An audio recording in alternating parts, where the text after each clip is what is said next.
Hello and welcome to episode 253 of the 77 Club. Harry, start with the socials.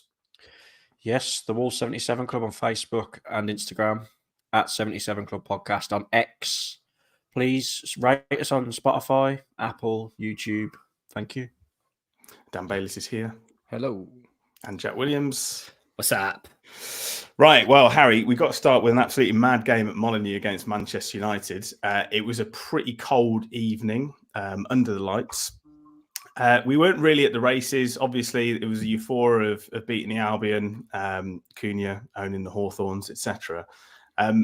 Just to start with, what did you think of the team? Yeah, I think obviously beating Albion, he didn't change it, did he? He kept it the same, which was, I think, say semi-controversial because obviously Ait-Nouri was back. You could have argued Sarabia could have come back in for Bellegarde. So, but at the same time, I was like, yeah, fair enough. But judging on that first half in hindsight, hindsight's a wonderful thing, it probably was a mistake because we got absolutely battered, didn't we? First 45 minutes. They had 2 offsides, didn't they? There could have been 4 or 5 up at half time, but luckily we did bounce back. But yeah, in terms of the starting team, I agreed with it at the time, but in hindsight, maybe Ait-Nouri and that should have started, but there we go.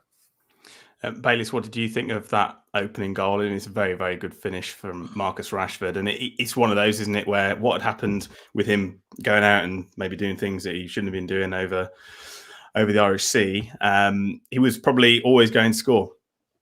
Oh, it's one of those silly inevitabilities, isn't it? But we just didn't look at the races for much of the first half at all. And it was I think they just sort of sucker punched us. They got one so quick that Wolves were just all at sea and shocked, and then we capitulated for half of the game.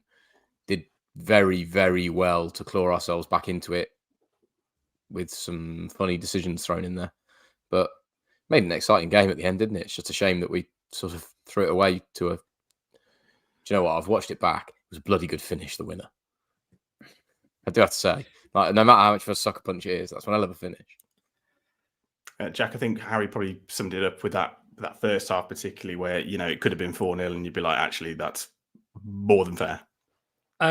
Yeah, I mean, if it had been 5 at half time, if we'd been 5-0 down, I don't think we could have really complained. I think that's probably the worst I've seen us defend at home in a long time. It felt like every time they went on the attack, they were going to score. And there just seemed to be this massive sort of hole in between our defence and midfield where they were just taking advantage of all the time, really. And it was a game that, I'd sort of written off, and particularly at half time, it's their own fault because really they should have been further in front. And it takes...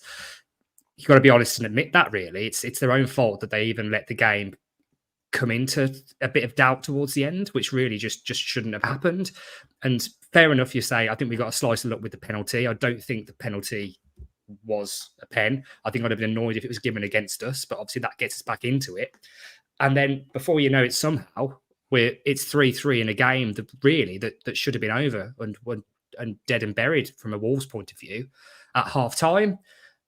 And then it's still gutting from that point just to switch off again. But even with 3 or 4 minutes left, with the way the game had gone, you could see it happening. You could see that at that late stage, there was another goal in it.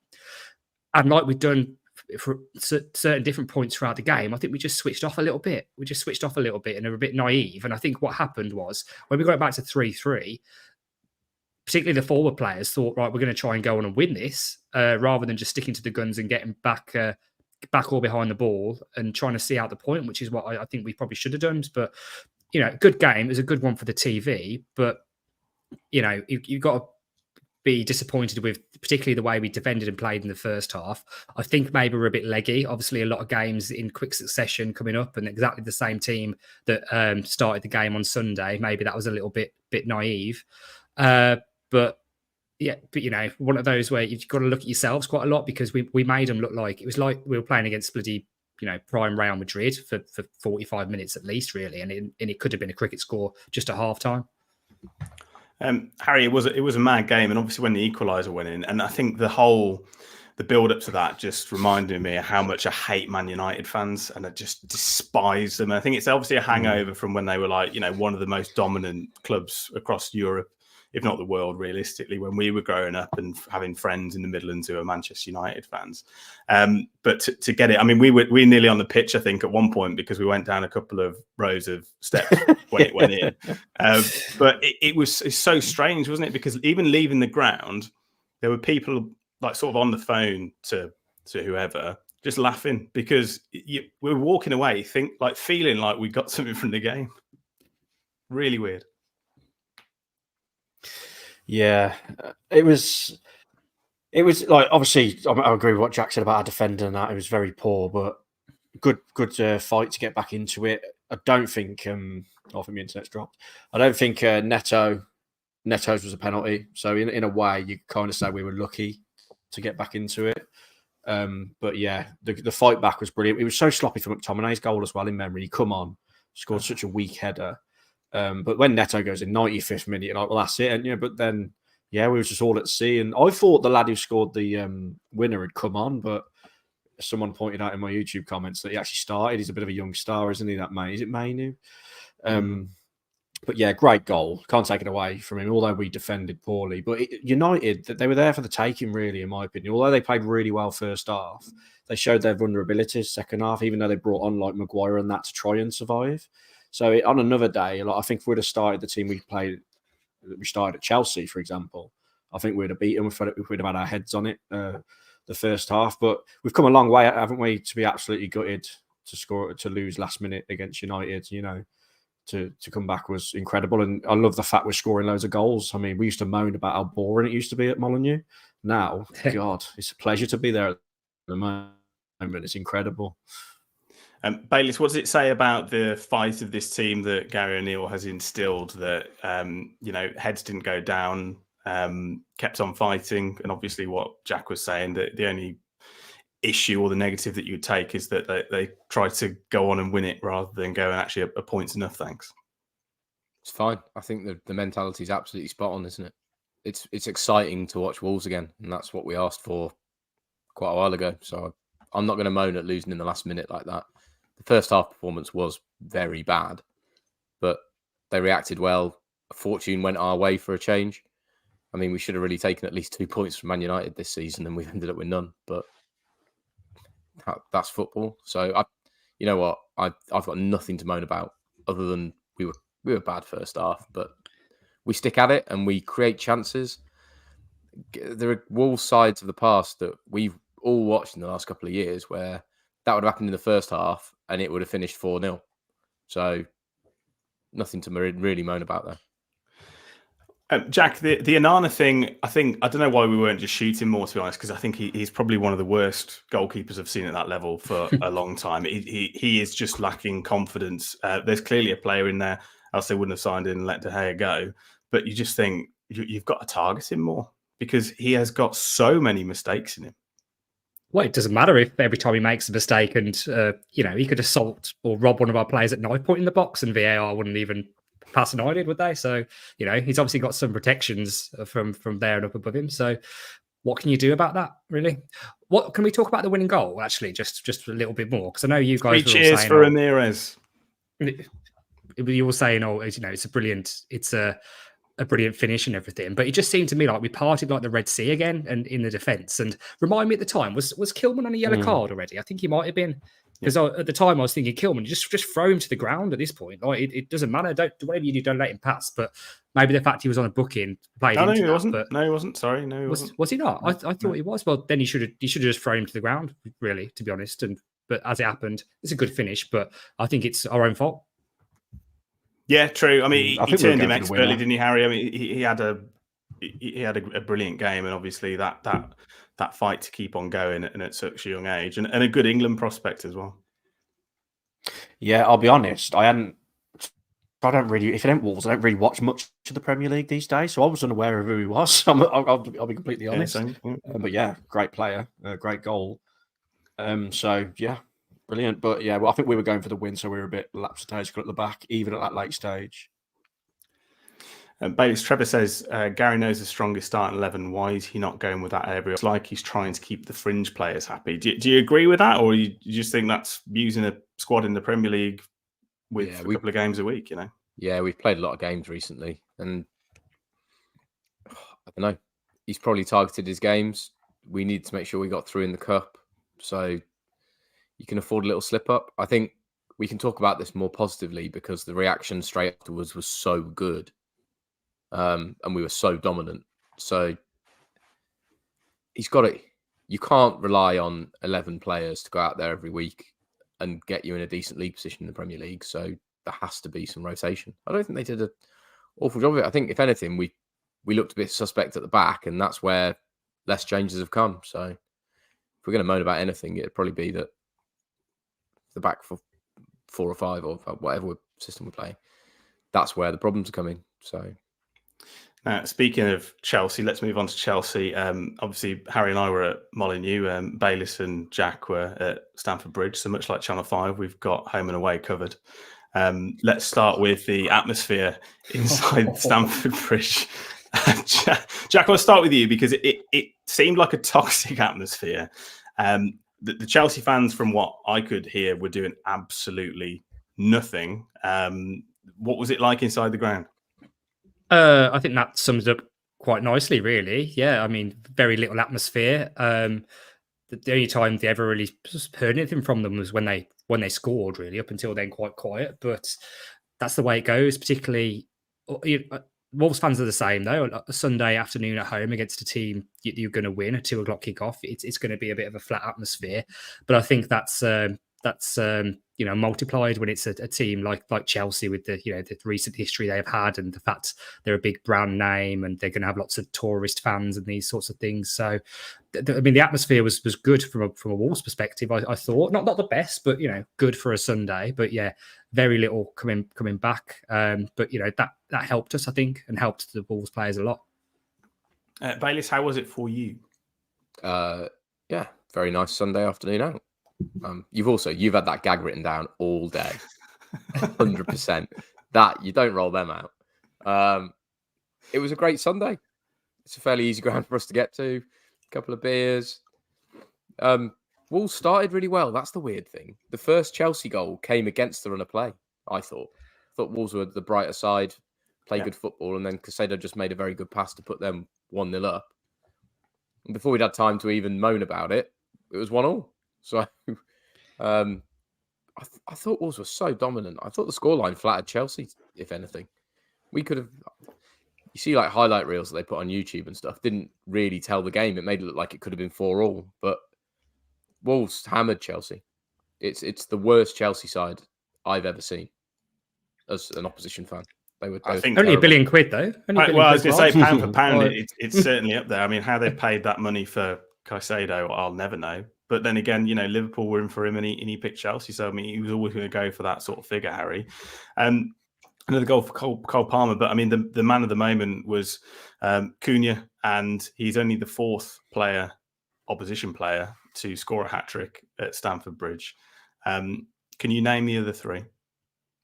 Canu and 2 others. Anyway, just on Wolves. I remember Canu. It's Aguero and Robin van Persie, but he's in very good company and very much deserved the hat-trick. Yeah, he was absolutely incredible. But just that starting 11, which is very harsh on Tommy Doyle for how good he's been, that's our best starting 11 that started that game at Chelsea, in my opinion. With Hwang, when Hwang's back, obviously, you can throw Hwang in, but we were unbelievable. Like Bayliss said, we were at them from the off. It was kind of end-to-end first 20 minutes. Very fortunate, obviously, the big deflection for Cunha's first goal and also for Ait-Nouri's goal. And by the way, why the hell? I'm not saying it's a bad thing. It's an absolutely incredible thing. Ait-Nouri, left wing back, is in the right side of the box, and gets his luck with the deflection. But it's incredible that he was in that position.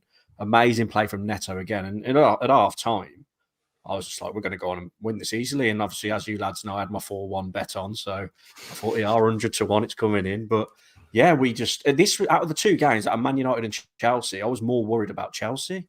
And then it turned out it was the other way around, wasn't it? Whereas we absolutely battered Chelsea, really. And our heads could have been down after that Man United game, but we were just absolutely incredible. Neto and Cunha and Gomez, to be fair. Gomez was really good coming back in.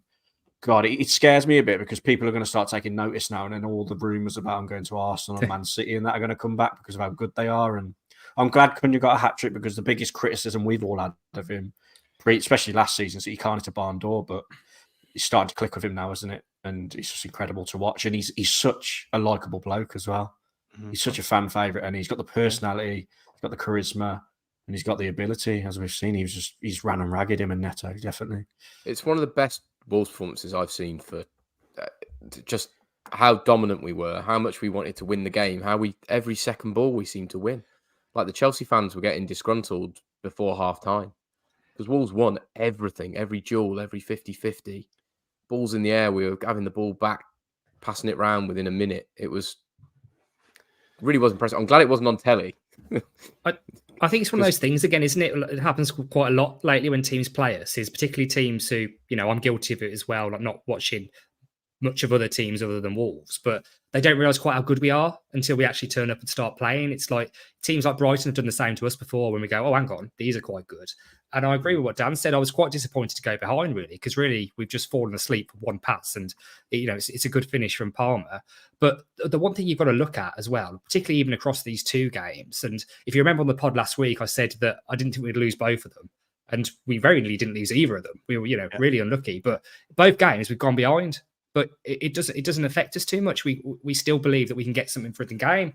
Obviously, it'd be nicer to not go behind and not worry about these things. But it just shows how quickly the team just want to get back on it and realise they were doing things right and can change things. And Gary O'Neill, shout out as well, because I think everyone looked at the team against Man United and particularly how the game changed in the second half. And bringing the subs on made a massive difference, I think. And then obviously straight away, before you know it, Aït-Nouri Gomez back in the starting lineup, which I think is exactly how it should have been. We needed a bit of rotation, and it's paid dividends really. But it's just it was a joy to watch really, because they go and play with no fear at these sort of places. If you remember when we first came up into the Premier League, like under McCarthy or under Dave Jones, you'd write these games off straight away when you're away at a team like Chelsea, but ever since the Nuno era and now this Gary O'Neill era, we're not scared of them as much, are we? And it says a bit about their decline as much as how we play. But you've got to give credit to the team, particularly playing on Thursday night and having that disappointment, that heartbreak so late in the game after getting back into it.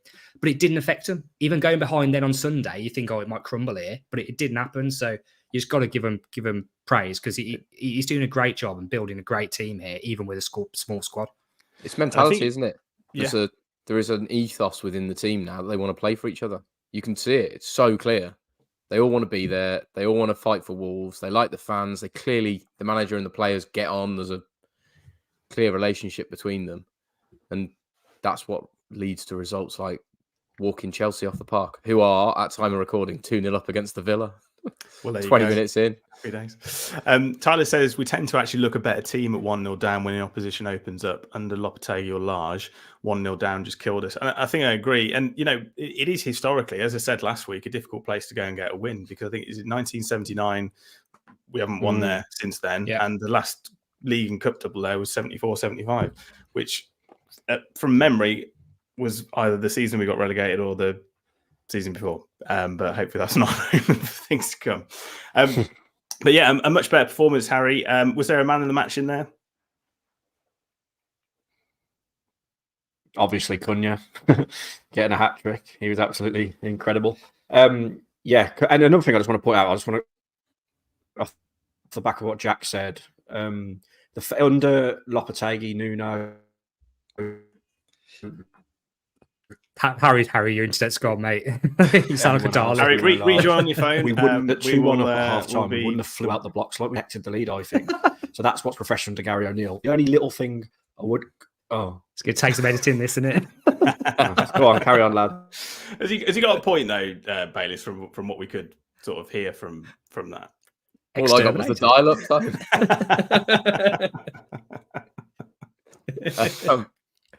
Yeah. Well said, Harry. Or no, Harry's wrong. No. Yeah, we'll cover all bases. I guess it's a clean sweep of Cunha's, isn't it? I mean, were there any sort of other standout performances? Because I think it's probably a bit harsh to take a performance like that away at a place where we really don't win very often, away from some of the players that might deserve it. Harry's mentioned Gomez. I thought Gomez was good. We really, really were good in that midfield, even with the rotation and dropping Doyle. So that he's a shout. both the sort of fullbacks were good, I thought. So there wasn't really a massively bad performance anywhere around. Really, Dawson was good as well. So you can't really fault the performance. But the one thing I will say is, even when obviously we're 4-1 up, it's dreamland. Harry's counting his money probably from his bet, which I don't know if he cashed out or not, but we'll probably never know if his internet doesn't come back. But when they got back to 4-2, I didn't really see Thiago Silva's goal because I wasn't really watching, and I thought the game was done by then. But that last few minutes, I still started to get nervous, particularly when they had that big chance where they had a shot and it was blocked by Kilman, I think. And it was still quite nervy, even though there was only a few minutes left, because we know how long added time is these days, when it can be 10 minutes or so added on. It was 10 minutes. Yeah. And is that just a Wolves fans' way that we, even when we're 2 goals up with 10 minutes left, we're nervous? Or were you guys nervous as well back home? Or I think, well, maybe not as nervous as I normally would be. I think because it was the 3-goal cushion before they scored. If you felt a little bit like it was too late, but obviously after the last minute drama a couple of days before, you're thinking, is it squeaking on time a little bit? Just a point that Harry made on the bigger players, on the star players, Bayliss, saying that he fears that when they're playing better, they may look to leave, or people will start noticing them a little bit more, and then you're sort of braced for bids to come in the summer. But I think this from Nightwish Army UK, this is why I don't think the big players will leave anytime soon. They want to be here, and I think that's a big thing now, especially when we've seen it with Jordan Henderson. It's slightly different. Neto's going Saudi Arabia, if we didn't like it. Yeah, I don't know. If you're Neto and a Liverpool, Tottenham, Arsenal come knocking on 120, 30, 40 plus grand a week, they aren't going to turn that down. They just aren't. They aren't going to turn down Champions League football and playing at the top of the league on an absolute whack. It just won't happen. But I think we've got to make the most of it while we've got it. And we're playing very well. And if we did, by some miracle, squeak our way into a European spot, even 7th might get it this year. Or the FA Cup, which is a long way to go. But that might keep them here and push it forwards. We can spend money in the summer. We know that's going to probably, hopefully happen. One of those words. Jack, what are your thoughts on that one?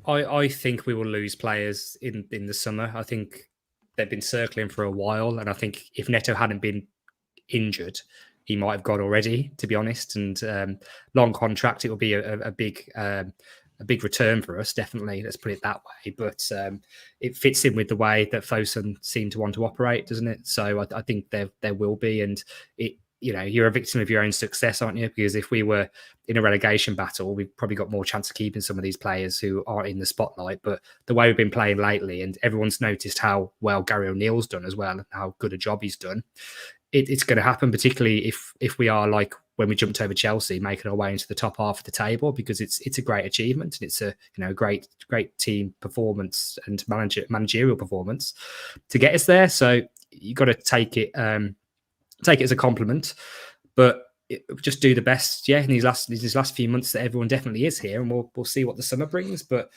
I don't think we'll get Europe. I think it's a bit of a stretch to get there in the league. I think if we beat Man United and Chelsea, we could start to maybe think about it. But never say never. You don't know. But I think our best shot would still be to somehow win the FA Cup, which, as you know, is long odds in itself. I'd agree with that. Just on that point though, Ray says no one has the funds available to buy them, and to be honest, that is true at the moment, because FFP, as we saw from this recent transfer window, has strangled pretty much every club, even if you're Chelsea, if you're Wolves. So he's tied down Neto anyway till, is it 2027? So it would command a big fee, and depending how the financial situation looks, you can probably look to offer him a little bit more money. But I don't mind players courting attention, because it means they're playing well, and if they're tied down to a contract as they should be, then they're an asset. And if somebody wants to pay the money for them, then they're more than welcome to do that. We could have cashed in on Jimenez. It would have broken my heart when he was at the top of his game before the injury. But then what happened was he got injured, wasn't as good as he was anymore, goes to Fulham for £5 million.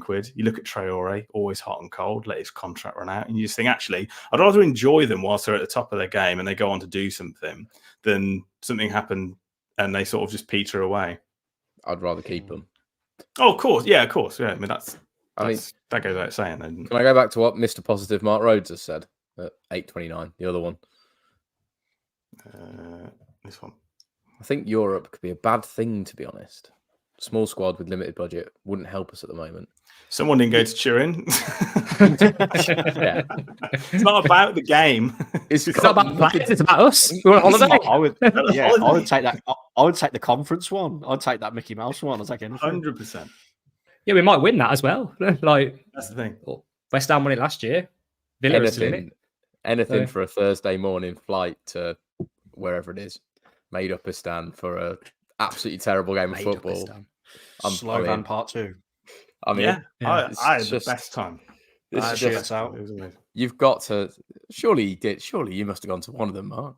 Sure, everyone listening now must have loved the European. No, he was doing the CBeebies bedtime story on that day, so he was not available.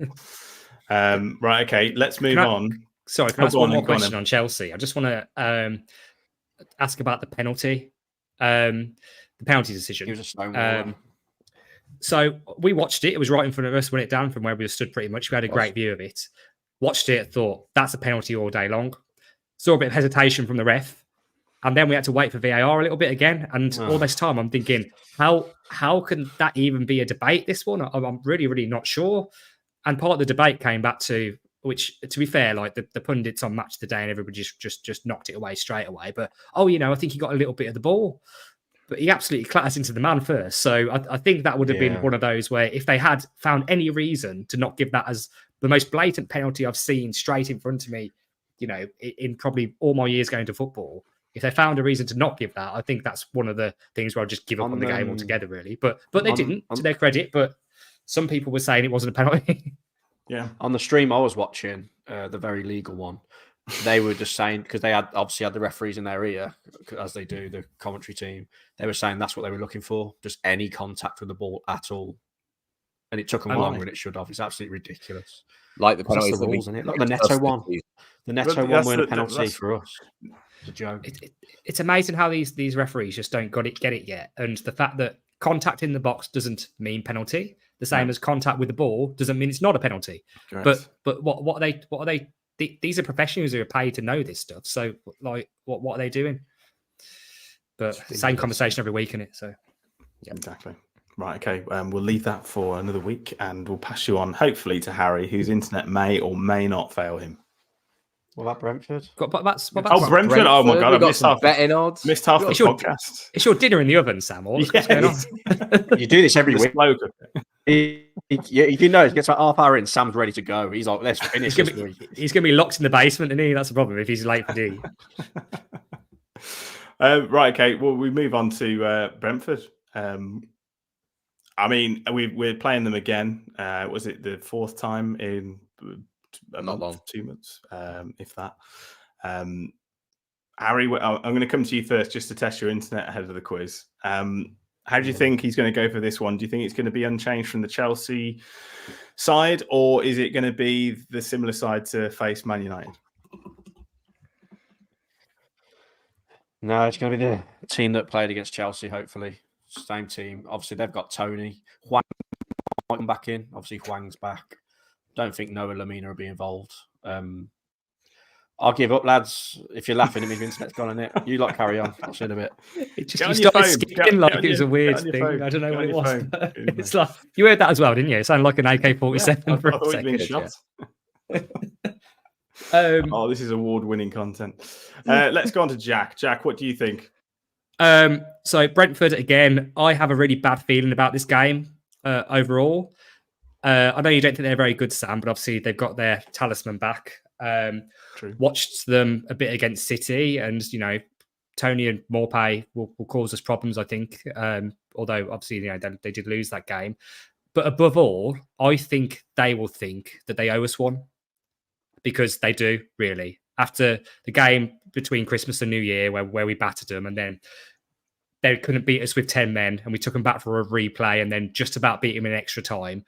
I think their team talk writes itself now, particularly that they've got Tony back. And as you can see already, he's come back and made an immediate difference because he scored straight away, didn't he, in their game against Forest on his return. So this one makes me a bit nervous, particularly again at home, team who, although we haven't beat them outright, we've got past them in the cup and beat them in recent weeks. They're stronger now. They'll feel more confident. So I'm worried about this game, to be honest with you. I think it's one of those where we could get turned over. I think Ivan Toney is a difference, isn't he, Bayliss? Do you echo Jack, or do you think it's going to be another routine one?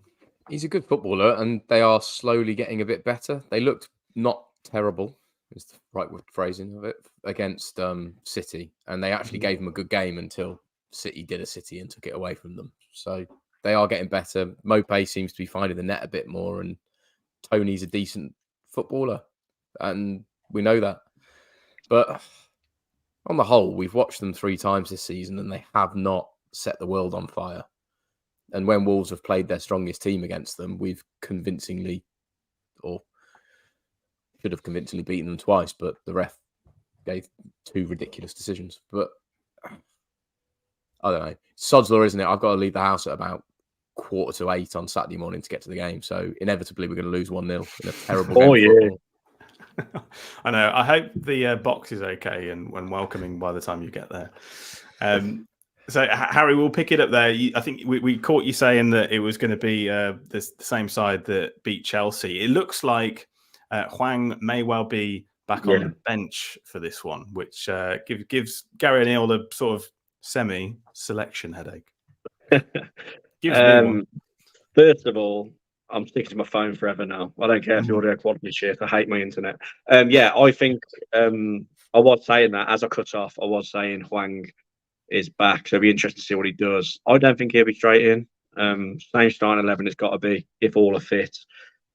Tony worries me. I don't know if you heard me say that bit, but we've played him so much lately, and hopefully we can win 4-1. As I see the comments are saying, it's going to happen. 4-1 Wolves, get in. A big game for someone like Craig Dawson. You need to obviously to be on his game, Jack. Against someone like Ivan Toney, he has the experience to make that difference, and he's been a little bit more hot and cold compared to what he was from January to the end of the season last year. Do you think like him and Kilman, I think their partnership is getting better all the time, and this is the game that they're really going to have to be on their mettle. Yeah, I mean, you can always point to individual mistakes like we have on this podcast, in particularly in the Man United game. But overall, you've got to look at the positives really. And with the way we're playing football now, we've got to accept if we're scoring more goals, we're probably going to have to let in a few more as well. But I don't really have any problem with anyone in defence at the moment. I think Totti was a bit ropey sort of over the Christmas period into the start of January. Mm-hmm. But I think that's gone away a little bit now. And I prefer Aït-Nouri over Doherty, but I think everyone does at the moment. So, yeah, I'm not worried at all, really. I think this is a game where the starting lineup again picks itself, and it'll be the same team as Sunday. Hwang will be on the bench. I don't think they'll throw him in straight away, particularly when he's had to come all the way back from Korea, and he wasn't necessarily starting every game for South Korea either, but he'll be a good option to have. So on paper, everything looks great. I've just got doubt because I just think they're going to be really up for it because they're going to be really pissed off with us after what's happened in the last few weeks.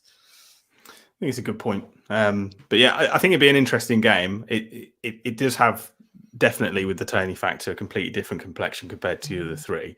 And arguably the FA Cup replay had so much riding on it for us that it became a bigger game than it normally would have been anyway. So let's do a score prediction starting with Harry. 4-1 Wolves win. Excellent. Bayliss, you're on mute. You're on mute. I feel like I'm at work. Cardinal sin. Sorry. It'll be a cagier game, but I think we'll still do them 2-1. Lovely stuff. And Mr. Optimistic. Well, I hope I'm wrong, and I hope that I come back and eat humble pie next week, and I genuinely do. But 3-0 Brentford. Oh my, 3-0. Come What's on, going on? I think it's been one of those days. It'll be one of those days. Very, very silly. Let's have a look at those latest odds with Bayliss. Yeah, a couple of ones. Wolves are obviously favourites. the values in higher scoring game, but that seems to be the way Wolves are going at the moment. So I'll give you a couple to start with. 3-0 Wolves, Cunha first goal, 75-1. This is sort of in the mix, yeah. The one that I quite like the look of, Tony to score first, Ivan Tony to score first, Wolves to win 2-1. So we go 1-0 down, 55-1. For Mr. Optimistic, Jack Williams, Neil Mopay to score first, Brentford 1-0, 50-1. And then Harry, I've done you a special. Pedro Neto to score first, 4-1 Wolves. It will get you 200-1. I think you've got to go and look for a bit of value because Wolves are getting a bit short now at home, so it's difficult. Harry's got it again. He's gone. There we go. Thank you for that. No ticket update, I don't think. There's no ticket update. The only thing I wanted to ask, just as a general point, is they released the ticket info for the home cup game, 5th round, at home to Brighton. So tickets, if you a season ticket holder and when you buy them before Friday, are £30. Billy Wright and Steve Ball, 25 behind the goal, but they do go up a couple of quid if you buy them a bit later. What do we think about that? Because my initial thought was that's a bit steep. I think it should be a little bit lower than that, but I don't know what you guys think. I think 25 quid's okay. Is it? I don't think so. I think this is a game particularly where you want to fill the ground. Really, I don't think Brighton will take the full allocation with it being a midweek game. So it's a good opportunity to get new fans in here and pack it out and get us into what will be an FA Cup quarter final. I don't know what restrictions they have because I know that sometimes their hands are tied with how much the minimum is they can charge for these things compared to like usual pricing. But I would have thought they could probably price it similar to the Brentford replay, really, and ensure that everywhere was packed. So I was quite surprised when I got the email because I thought basically, if you're paying 30 quid or if you wait till general sale, 33 quid for a ticket, if you sit in one of the side stands, I think that's quite a lot, really. But yeah, Harry agrees with me. Yeah, well, what do you think, Harry? Because I think it's slightly overpriced in my opinion. I mean, Bayliss is saying no, but he hasn't actually paid for a ticket. He's always in a box, so I don't know. He probably doesn't even know how much a ticket is anymore. He's not a man of the people. How much is a pint of milk done? A pint of milk, about £1.10. That'll do. Have you got to pay for your granddad's cancer treatment it's done? Is it going to be okay? Oh, that's a low one. That's a King Charles joke, by the way. Jesus. Wow. Anyway, Harry, but let's. Oh no, I think we've been cancelled. No, first of all, I think 20 is plenty in the FA Cup. We get our ass handed to us in the Premier League with ticket prices, so 20 is plenty, I think. Is my internet all right? Because if not, you might as well end it. Seems all right. Right. There's a quiz. Sorry about me. Internet. I'm using my phone forever now. I'm never trying my laptop ever again after today. So not that anyone cares. I'm just telling you for really. Right, Europe quiz. Because the title, there's a bit of a delay as well, I can tell. Can Wolves really get into Europe this season is the title. So I thought I'd do a Europe quiz. Test your knowledge from back in the day. Okay. Am I speaking to myself? I might be. Okay. We'll go in order because we can't complicate things with the way things are going. So Sam, question 1. There is a tiebreaker if needed. Wolves had to qualify for the Europa League when we were in it. In the first qualifying round, we had Crusaders. What was the aggregate score over the 2 legs against Crusaders? 6-2. Oh, 6-1. 2-0 at home, 4-1 away. Bayliss. Yep. What was the aggregate score in the second qualifying round against Punic? Oh, the Armenian Giants. I want to say it's something like 8-0. Well done. I think that's right. Well done, 4-0 both. Yeah. 4-0 both legs, home and away. Couldn't remember the home one. Yeah. There's a theme going on here. Torino aggregate score. So it was 3-2 away, wasn't it? I'm very impressed you remember that. It was the best game ever, best away day ever. Ever. And then what was the score at home? I think we were, was it a draw or was it, oh God, I don't know. 3-2. And then I want to say it was something weird like, was it 5-4 on aggregate? Oh, 5-3. Damn it. It's unlucky. So I believe only Bailey has got a point in that round. Back round to Sam. Oh yeah. Who were actually in Wolves' group? Name the 3 teams that we were in a group with once we qualified. Oh, that's easy. I can't remember. We went to a few of them, Sam. Oh, in that group. Sorry. Don't help him. Sorry. Torino. No. Torino. No, in the actual qualifying round. No, that's a qualifier. Oh, Bratislava. The actual group who was in. Istanbul. Bratislava, Besiktas, Besiktas. and That was terrible. Braga. Oh, That was well shit. done. Come on. Well done. You ain't getting a point for that, Sam. That was horrendous. Absolutely not. That was tragic. No, I need minus 10 points for that. That was terrible. You can tell it's a bit sketchy. Bayliss, Yeah. what group were we in? What was the letter of the group we were in?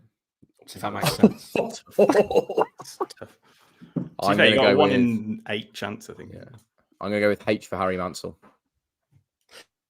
Oh no, Group K. Sorry, you got stitched up. That was a bit of a stitch. Just a bit. So, Jack, what team did beat Wolves over 2 legs in the round of 16? What team did beat Wolves, or what team did Wolves beat? No, what team did Wolves beat? Yeah. Sorry, I don't know if you broke up or that was just me. Espanyol. No, that was the No. round of 32. It was Olympiacos. Oh shit! No fans. Yeah. Damn it. Okay. We're doing well here. 1-1 at home. You can tell we were 1-1 away hammered with for 1-1 at home. Back round to Sam. If Wolves would have beat Sevilla, who would we have met in the semi-finals?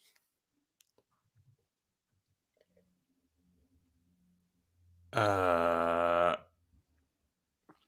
that's a good one. Did they beat Man United in the final? Did they lose?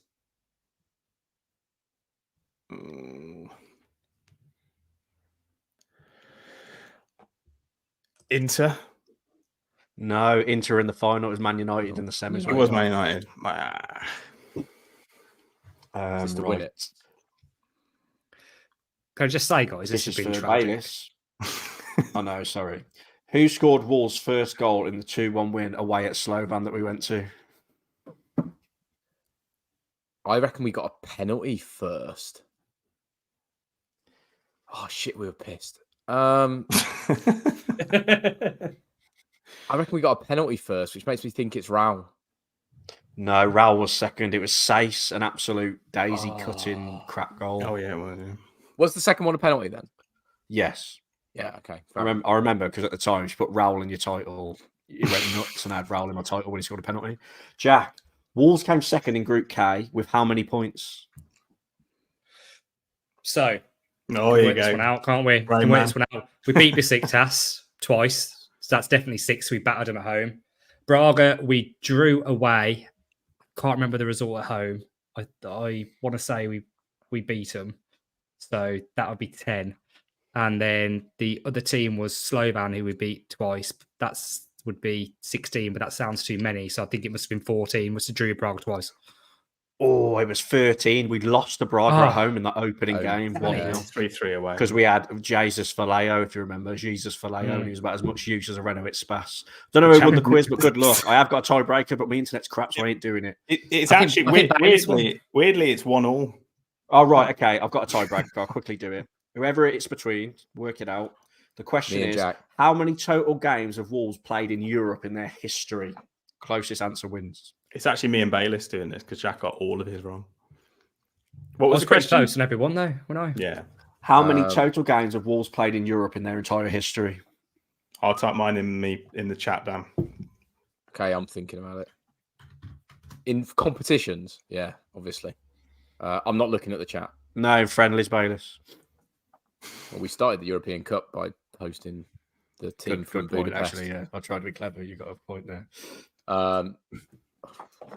We got to the semi-final. We got to the semi-final when Tottenham beat us. Or Tottenham beat us Yeah, in the final. can you lock your answers in, lads, yeah? Just say something. Harry's Wi-Fi's 31. Sam's teasing you, but hurry up. Jack, what are you saying, Sam? Sorry, what are you saying? 38. It's 49. Mark Rhodes must have Googled it. 'Cause he Wow, said what a 48 in the comeback. comments. So Sam what a wins. comeback. Sorry about my Incredible. internet. Won't I happen am again. I'm using my phone forever. I am the king. Sorry if you don't want to Perfect. listen ever again. Thank you if you have made it all the way through that. Harry's internet did not, but we will say goodbye to Harry Mansell. I'm joking. Yeah, it's working. So yeah. Dan Bayliss, Goodbye. who apparently only buys big cartons of milk, and Jack Williams. See you in a bit.